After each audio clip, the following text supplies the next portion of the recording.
Hi, I'm Jen and I make books, and today I'm here to maybe convince you to do something you've never tried to do before. You may have a sketchbook laying in a drawer that you bought at a store and you maybe doodled in it a little bit and didn't like what you did, and so you put it away and tried not to think about it anymore. I have done that too, a lot. And what do? We just go out and we buy a new sketchbook, right? And this is pretty wasteful. But this is something you can do with that old sketchbook that you left in the drawer that you weren't happy with. You can make it a total mess. And yeah, it might not be anything cool to look at, but you can always add to stuff. If you want to be real radical, you can completely destroy the book that you bought, keeping all of the parts and pieces intact, of course, and transform it, which is what I've done here. This was a store-bought book. I got it at my local art store. It's Stillman and Byrne, which I was told were awesome for ink work, and they are.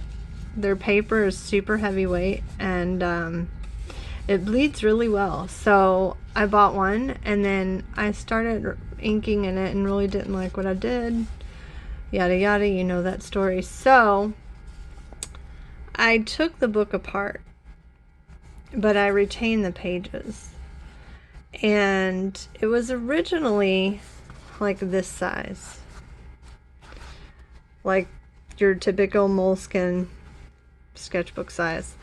And each folio I tore out very carefully and then split down the middle and made half-size folios of each page, and then ended up with this little size book, which is very pocket friendly.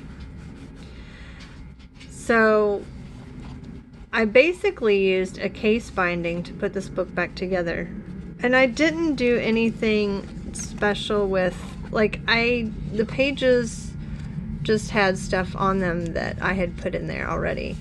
So I just left all of that and folded them all together, stitched them together with DMC thread or embroidery thread, each folio into this kind of binding. And if you aren't sure what a case binding is, you can look up instructional videos on YouTube of how to do a case bound book.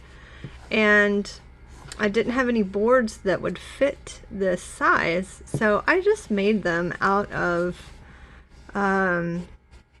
manila file folders, doubled up so that it makes it kind of like nice and hard, like a board. I covered them with some decorative paper, and I made the spine out of fabric. That was my dog scampering off.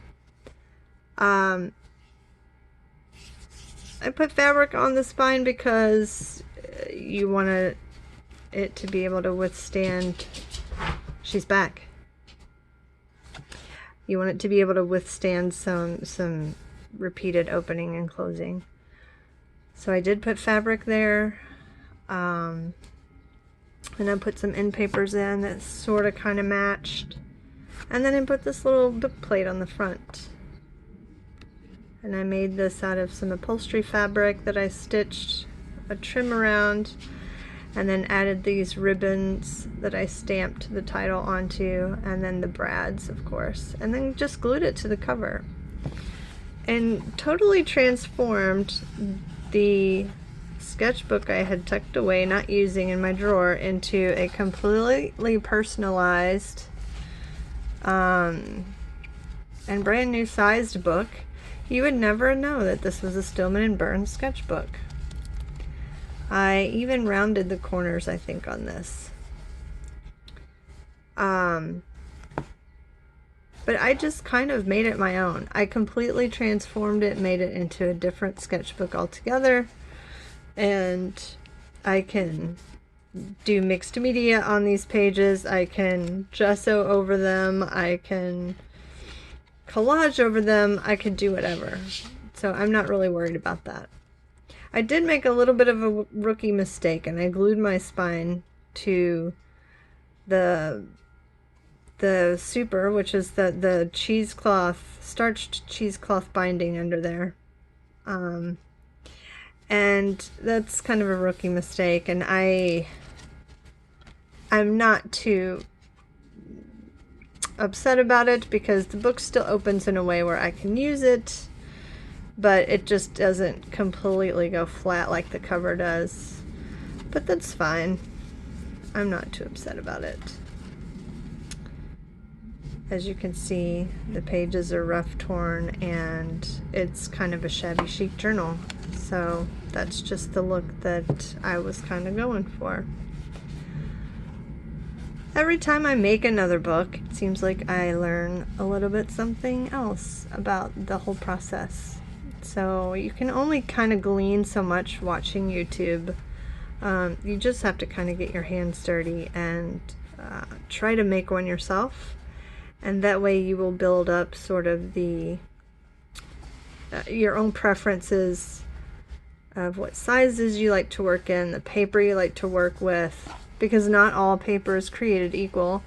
Some is better for bookbinding than others, and you will get to know different types of paper and different types of other material like string and what works well with what. And that's just something you can only do with delving into the process and trying it yourself. Just know that no book is ever beyond repair or like completely tearing back up and starting over.